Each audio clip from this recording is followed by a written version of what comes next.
Many thanks for joining us on Aso Briefing today. I am Joy Annie. Let's begin with the headlines. President Tinubu commissions A1 Pi Road. Brazilian Vice President arrives Abuja today to open a strategic dialogue as VP Aklim arrives Abuja. Lawmakers ban on Customs Service Comprehensive Import Suspension Scheme begins June 30, 2025. FCT police foil robbery attempt in Apora settlement. And on business, Finance and Coordinating Minister of the Economy, Mr. Wale Adu, affirms huge achievement of government renewed hope agenda. You're watching Aso Briefing. We're live on DSTV channel 392, also on StarTimes TV channel 127 and Free TV channel 507. We now go ahead with details of all our stories. Now, President Bola Ahmed Tinubu yesterday inaugurated the 15-kilometer A2 Pi Town Road in Kwali Area Council of the Federal Capital Territory.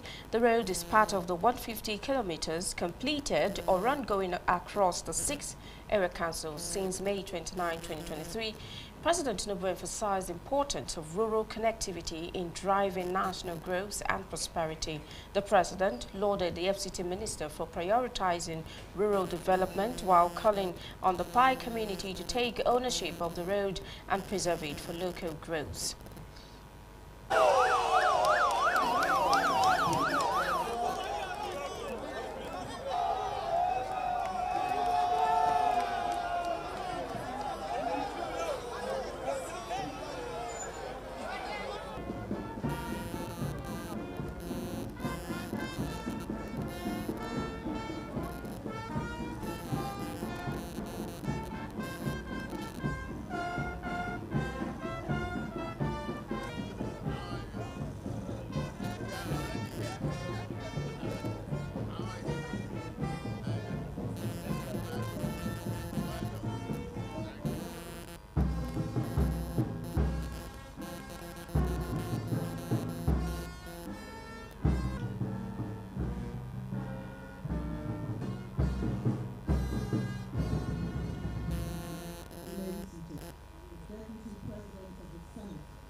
Excellency, the Governor of the United States, ranking members of the National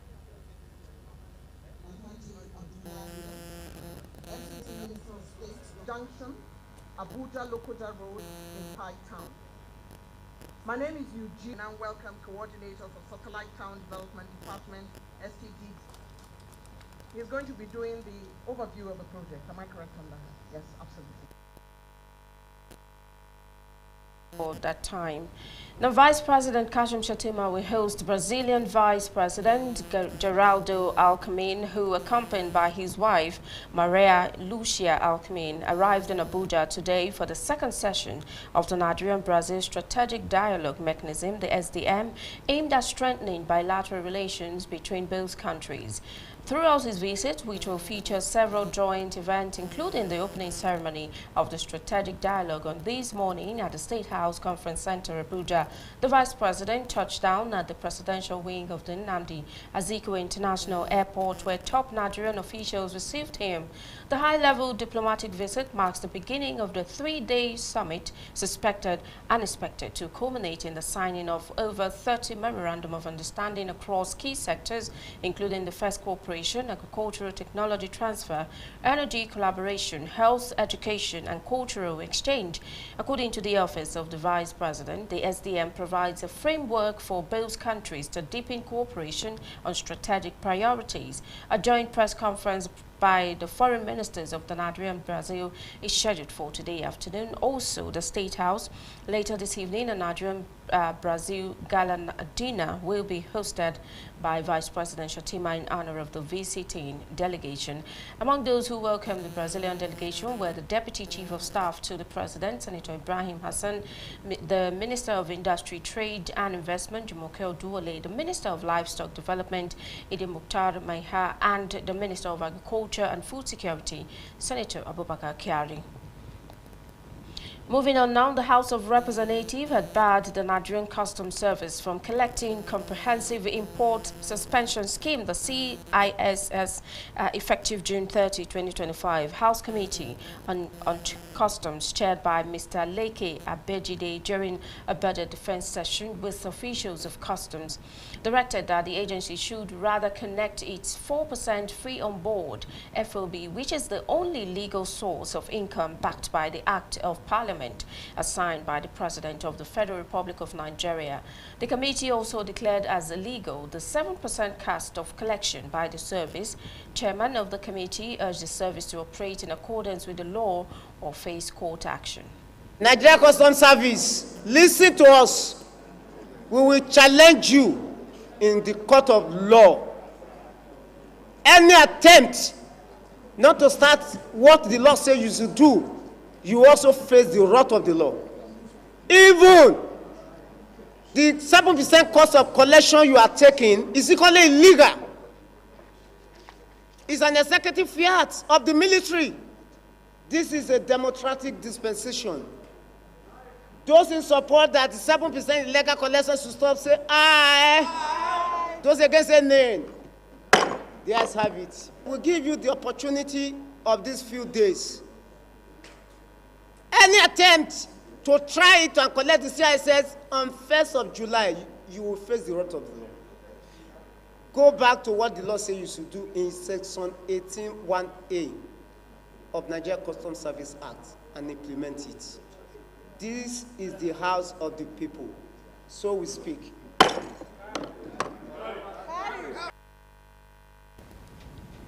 The committee, however, after presentation by a representative of the Comptroller General of Customs, Deputy Comptroller General B.M. Jibo, okayed 6.584 trillion naira as the revenue target for the service for the 2025 financial year, consisting 3.856 trillion naira for federation and 1.081 trillion naira for non-federation and 1.650 trillion naira for import VAT. It equally approved the sum of 1.13 trillion naira for the services 2025 operation. Is it the opinion of this committee to approve 4% free on board of 1 trillion 70 billion for Nigeria Customs Service 2025? You can see now 4% is what you approve for you. Don't bring 7% collection here and don't bring 1% CISS here. Of this committee to approve personnel costs of both ongoing and new 645.42 billion. 100% carried. So for 2025, the sum of 1 trillion 132 billion has been approved at the committee level for your operation. The Nigeria Customs outlined several strategic initiatives to meet the 2025 target, including, among others, implementation of the Unified Customs Information System for full automation, strengthened revenue recovery through post-clearance audit and systems audit, and an increased investment in capacity building and recruitment. Now, members of the House of Representatives and the minority have expressed deep sadness over the heinous attack on Plateau State last Friday, June 21, 2025, in which 31 innocent wedding travelers, members of the Basawa community from Zaria, Kaduna State, were ambushed on their way to a marriage ceremony in Pau. The members, referred to as Minority Caucus of the House in a statement signed by the leader, Mr. Kingsley Chinda, another lamented that among the 12 persons killed in attack were the father, younger brother, and uncle of the groom.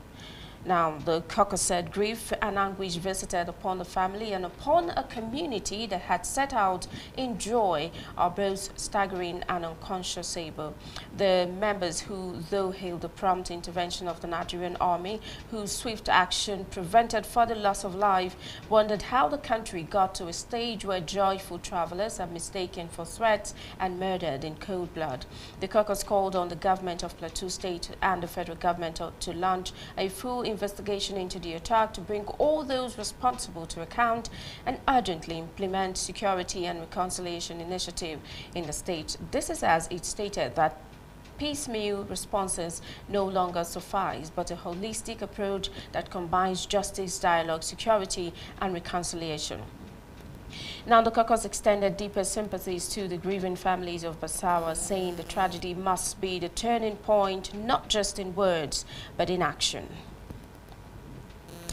Now, the coalition of the 7 AMAC APC aspirants have called for the rescheduling of fresh APC delegate congress. The leader of the coalition, Mr. Ishaku Tanko Yamawo, made a call during a news briefing organized by the 7 AMAC APC aspirants to express their dissatisfaction over the process of the selection for sole candidate for the FCT area councils. Chairmanship election scheduled to hold next year in Abuja. Our head of political desk, Dr. Gimba, was there. Honorable Shako Tanko Yamao said, what transpired on Saturday, 21st June 2025, under the guise of a delegate congress in the 12 electoral wards of AMAC, was not a congress, but a scripted charade designed to favor a selected individual and which might destroy the foundational structure of the APC in the FCT if not addressed. Honorable Yamao said, contrary to reports being circulated, no authentic delegate congress took place across AMAC. Instead, the entire process was deliberately manipulated and grossly compromised. He said they were shocked to discover that many of these returned as delegates from the compromised Congress were recently returned members of the People's Democratic Party PDP who were made delegates to achieve a planned agenda. Honorable Ishaku Tanko Yamao therefore called for the cancellation of the outcome of the delegate Congress in AMAC and fresh Congress to be organized. This move is an insult to the founding fathers of the APC and a betrayal of our principles of trust, sincerity, and purpose, inclusion, internal democracy, and reward for loyalty and service. Compromise at the National Secretariat.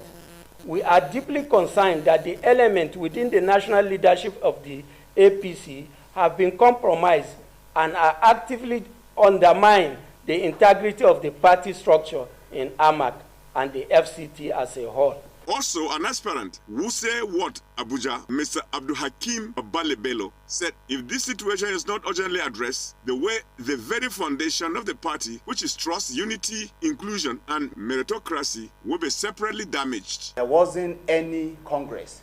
What we witnessed on the 21st of June, that was last Saturday, was just a total personal arrangement by some officials with the DCAMP, Honorable Christopher Mikelongu, that came to our party to come and take over all the activities.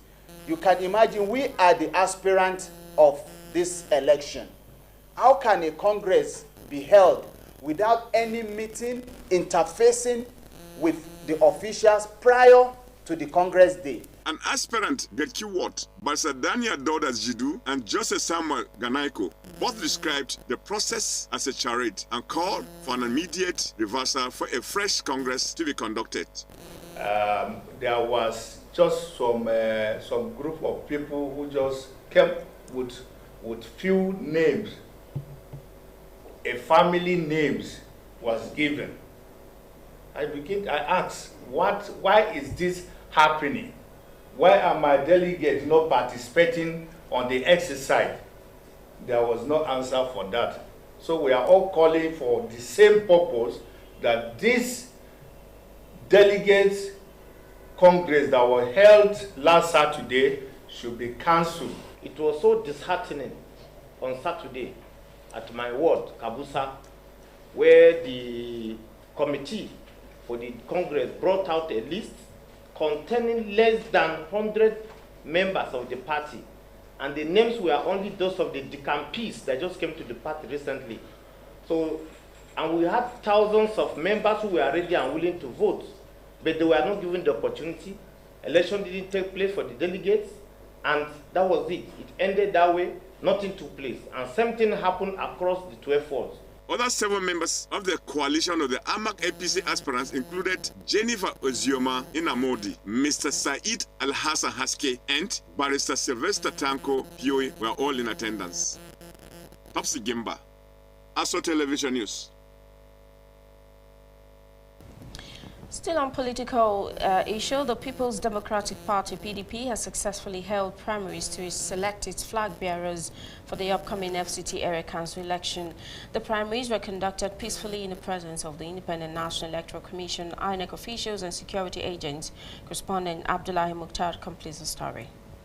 Declaring the results, Mr. Bako Angulu, the state electoral chairman in Kwali Area Council, and Mr. Michael Jigo, his counterpart in Gwagwalada, announced the winners. In Kwali Area Council, Alhaji Mohammed Haruna Pai emerged as the PDP candidate with 13 votes out of 30. Mr. Ibrahim Daniel Kwali, 11 votes. Zakaz Shazim Madaki, 6 votes. In Gwagwalada Area Council, Alhaji Kasim Mohammed Ikwa, the immediate first vice chairman, won with 19 votes. Alhaji Rabiu Adamu Saba scored 11 votes, respectively. I want to announce that Haruna Pai Mohammed is the winner of this primary, the party primaries election. Congratulations, PDP, Kwali Area Council. By this election, we want to announce that Honorable Rabiu Saba Adamu, he had the total vote of 11. So our own Honorable Kasimu Mohammed Ikwa, he emerged as the flag bearer of PDP 2026 election with a total number of 19 votes. Put your hands for him. Alhaji Haruna Pai and Alhaji Kasim Mohammed Ikwa thanked the delegates for the peaceful conduct of the primaries. Alhaji Rabiu Adamu Saba congratulated Alhaji Kasimu on his victory and pledged to work towards the party's success. It is my wish to bring to their notice that Kwali is a baby local government, and perhaps we have to come together and make the area council grow so that tomorrow our yet unborn children will be proud of us. I wish to thank all the entire people of Kwali Area Council for the support given to me. May the Almighty Allah continue to protect us. May the Almighty Allah continue to protect Abuja and Nigeria. Bring peace to the country, bring peace to Abuja, bring peace to Kwali Area Council. My co-aspirants, there is no loser, no winner, because nobody succeeds alone. So I'm calling on my co-aspirants and the followers so that we join hands together, we'll make PDP succeed and we'll be proud together. So it's only unity and collective effort that we need now. I congratulate him once again. There's no problem. Inshallah, we'll work together as a party who doesn't have issue. Other party officials also commended the outcome of the exercise, expressing optimism about the party's prospects in the upcoming elections. We are thanking Allah subhanahu wa ta'ala for availing of this opportunity to see this day, and we're thanking him for what we've seen, and we're accepting it with good faith.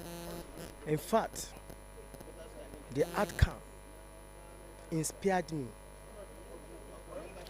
I really commend Alhaji Rabiu Adamu Saba for a very good outing.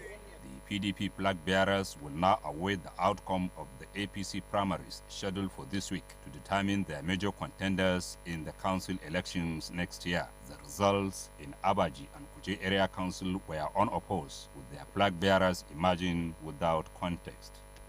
Abdullahi Mukhtar, Aso Television News. The FCT Police Command says its operative successfully fought a robbery attempt in the Zone E extension area of Apo Settlement, Abuja, on the 23rd of June 2025 at approximately 10:30 p.m.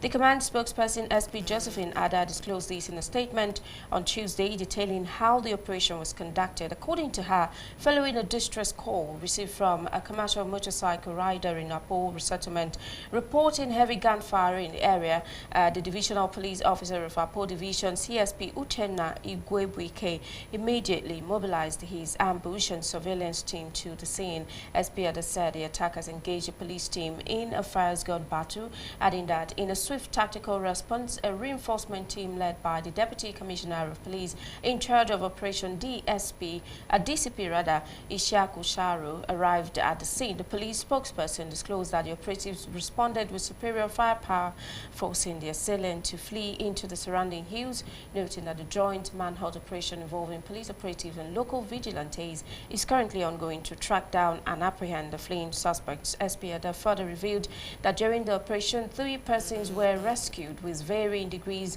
of injuries inflicted by the attackers, and the light green Toyota Corolla with registration number GWA 620AU belonging to one of the victims was recovered at the scene. The statement said all injured persons were immediately evacuated to Sahad Hospital, Apo Resettlement for emergency medical care, but sadly one of the victims later succumbed to his injuries and was pronounced dead by medical personnel. His remains have been deposited in the hospital morgue.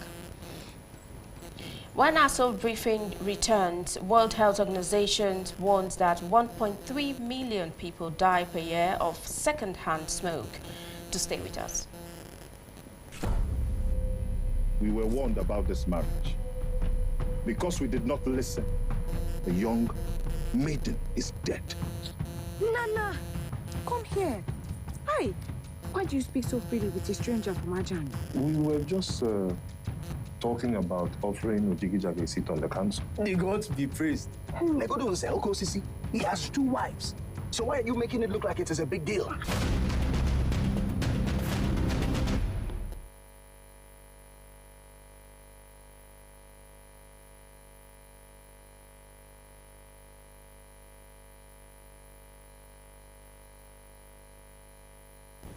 Many thanks for staying there. Now, the World Health Organization has warned that urgent action is needed to maintain and accelerate progress in tobacco control as rising tobacco industry interface threatens global efforts to reduce tobacco use. In a statement released on Monday, WHO highlighted its 2025 Global Tobacco Epidemic Report unveiled at the World Conference on the Tobacco Control in Dublin. It says that WHO empower measures designed to curb tobacco use, which cause more than 7 million deaths annually. Moving on now, it said though smoke has been something from the billion people worldwide, up from just 1 billion in 2007. Now, an association of advocates for welfare and care of widowers, orphans and persons with disabilities have called for an increased support and relief for the widows in the country. The Child Lady Widows Association, Mrs. Nkechi Martha Ohiri, made this known during the celebration of International Widows Day in Abuja. Topsy Gimba has that details. The Cheerleading Widows Association, Mrs. Ikechi Martha Ohiri, say widows, widowers, orphans, and persons with disabilities are vulnerable and need special attention. She said many families are struggling to survive due to the death of their husbands, wives, thereby exposing them to societal challenges. She urged the government at all levels to be proactive by creating channels to pay attention to these groups of people in the society. She disclosed that the coming together of advocacy groups was aimed at creating awareness for the plight of widows and widowers in the society. For now, as I bring the whole NGOs now together, I think if God help us, the team work out fine. We'll be unveiling to all states, calling the NGOs there, both the president, government, the first lady. If there anybody that have an NGO, please look at the widow, look at the orphans, look at the person with disabilities, look at the widower. Because what we are trying to showcase, where you can find them, where they are. Because some of them, when they call widows, you see women that have husband will come out. So we are looking at where this is where you can find them in all states. So we pray that God will help us to succeed on this, our Association of Advocates of Widows. The founder and CEO of Kids and Teen Resource Center, Martin Mary Falana, tasked caregivers to remain committed to the plight of the vulnerable in the society, particularly children left behind by their parents. Let me use the word, they are loners. Because most times, what husband and wife should put heads together to resolve is what they are doing alone. And that is why I am passionately supporting them, looking for resources left and right to ensure that we give to them to support them in their care for their children. If we don't care for these children today, what they may turn out to be in future, we may not be able to accommodate it. Mrs. Onyemi Aniete Adams holds similar views. I think God has blessed Nigeria in a way that there are people that have funds, there are people that have ways of assisting them. But it's only that they are not able to meet with these people because some of them, the link, the phone numbers, they can't get.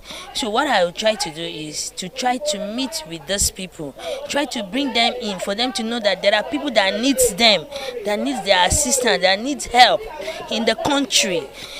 God has blessed this country. The head of programs, Aso Radio and Television Abuja, Mr. Adams Momo, received an award for his major contribution to the creation of awareness to issues of widows, orphans, and persons living with disabilities in the society. The event recorded many speeches from concerned Nigerians. Topsy Gimba, Aso Television News.